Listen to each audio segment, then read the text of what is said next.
లక్ష్మణ్ గారు, గతంలో మరి వైసీపీ ఎమ్మెల్యే ఉన్నప్పుడు ఈ రూల్స్ లేవు కదా మేము కుర్చీ అయ్యమనే ధోరణి ఉందా, లేదంటే అప్పుడు ఆ పార్టీకి సంబంధించిన మేయర్ కాబట్టి అప్పుడు ఉన్నటువంటి సిచ్యువేషన్స్ వేరా? ఈ పక్క పక్క ఇద్దరు ఎమ్మెల్యేని బంటుల్లా కూర్చోబెట్టుకున్నారు కదమ్మా. అంటే గతంలో కడప కడప కడప కడప పరిధిలో అంటే ఇతర నియోజకవర్గాలు లేవు, ఒకటే ఉంది. అక్కడ గతంలో వైఎస్ఆర్సిపి నుంచి వచ్చినటువంటి అహ్మదుల్లా, ఆయన మంత్రి అంటే డిప్యూటీ సీఎం గా ఉన్నప్పుడు ఆయనకు ఆ హోదా ఇచ్చారు. అలాగే ఎమ్మెల్సీ కూడా ఈ పక్క సైడ్ కూర్చోబెట్టాడు ఆయన. సరే, అది ఇప్పుడు చైర్మన్ గారికి కొన్ని హక్కులు ఉన్నప్పుడు నిర్ణయాలు తీసుకోవడంలో తప్పులేదు. ఈమె కూడా కుర్చీ ఇచ్చింటే తప్పులేదు. కాకపోతే ఏంటంటే ఈమె విధానాలు చేశారు సార్. ఆమె నిలబెట్టుకుంటే కదా. ఒక్క నిమిషం చిన్నప్పరెడ్డి గారు అనలిస్ట్ గా ఏంటి అని చెప్తూ ఉన్నారు. ఒక నిమిషం వెయిట్ చేయండి, ఆయన కూడా ఇంటరప్ట్ చేయడం కరెక్ట్ కాదు. ప్లీజ్ ప్లీజ్ ఎస్ లక్ష్మణ్ గారు, ప్లీజ్ కంటిన్యూ అండి. ఇప్పుడు నియమ నిబంధనలు పాటించకుండాంటే మనం చైర్మన్ తప్పు పట్టాలి. గతంలో ఎందుకు అలా చేశారు అంటే అది వాళ్ళ యొక్క విచక్షణకు వదిలేయాలి. ఈమె కూడా హుందాగా ఉండాలి. సీటు కోసం తగాదా పడుతూ ప్రజా సమస్యలు చర్చించకుండా టైం వేస్ట్ చేయడం కరెక్ట్ అయితే కాదు. ఒకసారి జరిగింది, రెండోసారి మళ్ళీ అదే రోజు నిన్న కూడా అది జరిగింది. ఎందుకంత అవసరము? ఓకే, ఒకవేళ మీరు చైర్మన్ దించాలనుకున్నారు, ఇప్పటికే 7 మంది కార్పొరేటర్లు మార్చుకున్నారు, మీ వైపు తిప్పుకున్నారు, ఇంకా తిప్పుకోండి. ఒకవేళ చేయగలిగితే చెయ్యండి, అది వేరే అంశం. అక్కడ నీకు అంత తగాదాకి వెళ్ళిపోతే ఇంకా ప్రజా సమస్యలు ఏం చర్చిస్తారు? మీరే అంటున్నారు. ఇంకొక పాయింట్ కూడా లక్ష్మణ్ గారు, నిన్న సస్పెండ్ చేసిన వాళ్ళలో టీడీపీ కార్పొరేటర్ని మాత్రం సస్పెండ్ చేశారు. నిన్న మనం చూస్తున్నాం ఏం జరిగింది ఏంటనేది. వైసీపీ కార్పొరేటర్ని ఎందుకు సస్పెండ్ చేయలేదు అనే ప్రశ్నకు కూడా సమాధానం చెప్పాల్సిన అవసరం ఉంటుంది కదా. వాళ్ళ పార్టీని వాళ్ళు చేస్తారమ్మా, ఇది రాజకీయం కదా. ఎవరి పార్టీ వాళ్ళు చేయరు కదా. చాలా హుందాగా ఉన్నారు కాబట్టి చేయలేదు అంటున్నారు. వైఎస్ఆర్సీపీ వాళ్ళు అలా గలాట చేశారు అనుకోండి, చేస్తాడా? వాళ్ళు తెలుగుదేశం వాళ్ళు చేసుకుంటారా? చెయ్యరు. ఎక్కడైనా జరుగుతుంది అక్కడ. మనం అసెంబ్లీలో చూస్తున్నాము, అధికార పార్టీ శాసనసభ్యులను ఎప్పుడైనా స్పీకరు సస్పెండ్ చేసిన సందర్భాలు కనపడతాయా? కనపడవు. అవి ఓన్లీ ప్రతిపక్షాలకే వర్తిస్తాయి, చేస్తారు. అది ఎవరైనా అధికార పార్టీ పోడియం వరకు వెళ్ళే ఛాన్సెస్ కూడా ఉండవు కదా. దాన్నే రాజకీయం అంటారు. అధికార పార్టీకి పోడియం వరకు వెళ్ళే ఛాన్సెస్ కూడా ఉండవు, ఎందుకంటే వారికి అనుకూలంగా ఉంటారు మేయర్ కావచ్చు, స్పీకర్ కావచ్చు, చైర్మన్ కావచ్చు. అది ఇంకా వాళ్ళ పార్టీకి అనుకూలంగానే వాళ్ళు వివరిస్తారు ఎవరైనా సరే. మనం దాన్ని చర్చించి టైం వేస్ట్ తప్ప. ఇక్కడ ఆమె శాసనసభ్యురాలు గడపలో మంచి మెజారిటీతో గెలిచింది. ఓటర్లు మిమ్మల్ని ఎన్నుకున్నారు. మీరు ప్రజా సమస్యలు ప్రస్తావించడానికి, వాటి పరిష్కారం చూపడానికే కదా శాసనసభ్యురాలు. అది వదిలేసి కుర్చీ కోసం ఎందుకు వచ్చారు? పైన నిలబడినా మాట్లాడినా, కింద నిలబడి మాట్లాడినా సమస్యల ప్రస్తావన అన్నది ఒకటే.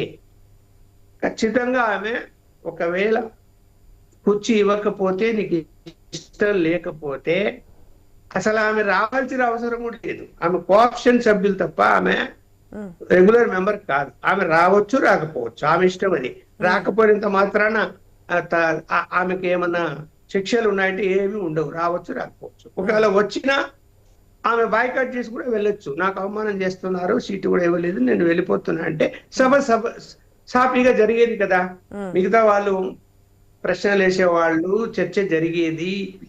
అక్కడ కడపలో అనేక సమస్యలు ఇంకా ఉన్నవి. 54 అంశాలతో కూడినటువంటి ఎజెండాను చర్చించకుండా అజెండా ముగిసిపోయింది అని చెప్పి 2 అంశాలతో క్లోజ్ చేసేసారు అనేది కదా ఆవిడ అభియోగం. ఇప్పుడు ప్లే కార్డు చూసారా?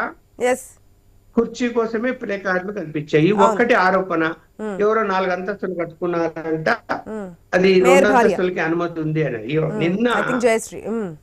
నిన్న మంత్రి, పురపాలక శాఖ మంత్రి 5 అంతస్తుల వరకు మీరు మున్సిపాలిటీ చుట్టూ తిరగక్కర్లేదు, మీరు కట్టుకొని ఆన్లైన్ లో మీరు దరఖాస్తు పెట్టుకుంటే ఆమోదిస్తాము 5 అంతస్తుల వరకు ఫ్రీగా కట్టుకోండి అని చెప్తున్నాడే.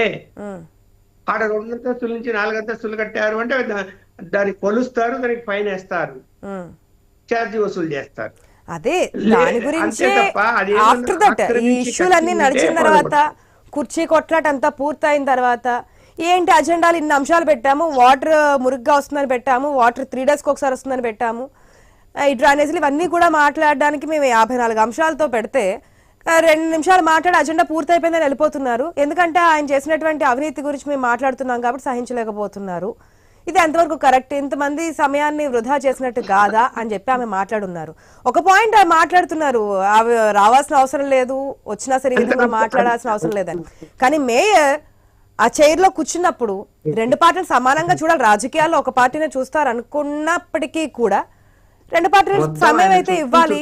2 పార్టీలు కార్పొరేటర్లకి అసలు మామూలుగా సమయం గురించి కూడా చిన్నప్పరెడ్డి గారు ఒక పాయింట్ మాట్లాడారు. నాకు అది అట్లాంటిది ఆయన పైకెక్కి ఆయన వీపు మీదకి వెళ్ళి చుట్టూ అందరూ కూర్చొని వీళ్ళు వాళ్ళు గొడవలు పడుతుంటే తను ఇంకా అజెండాను అయిపోయింది ఆయన చెప్పక ఏం చేస్తాడు?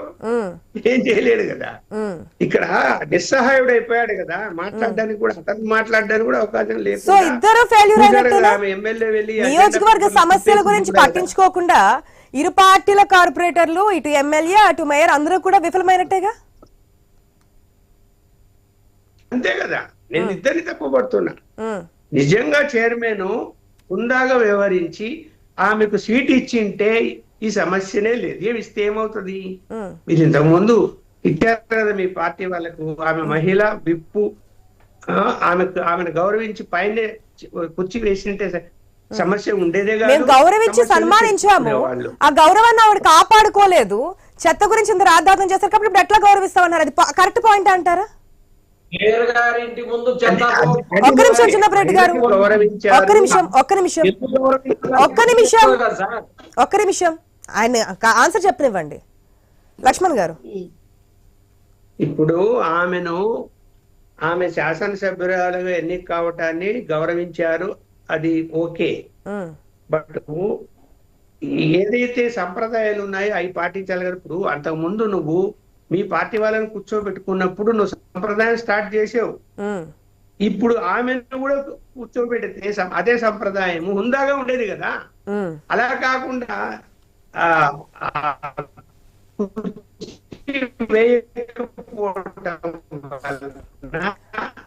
నన్ను అగౌరవపరుస్తున్నారు అని గారు ఇచ్చారు ఆ విధంగా గొడవ చేయటానికి.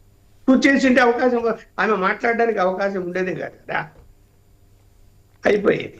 ఓకే, మొత్తం 2 పార్టీలు కూడా ప్రజా సమస్యల గురించి కాకుండా వ్యక్తిగతంగా ఏదైతే వస్తున్నాయో వారి యొక్క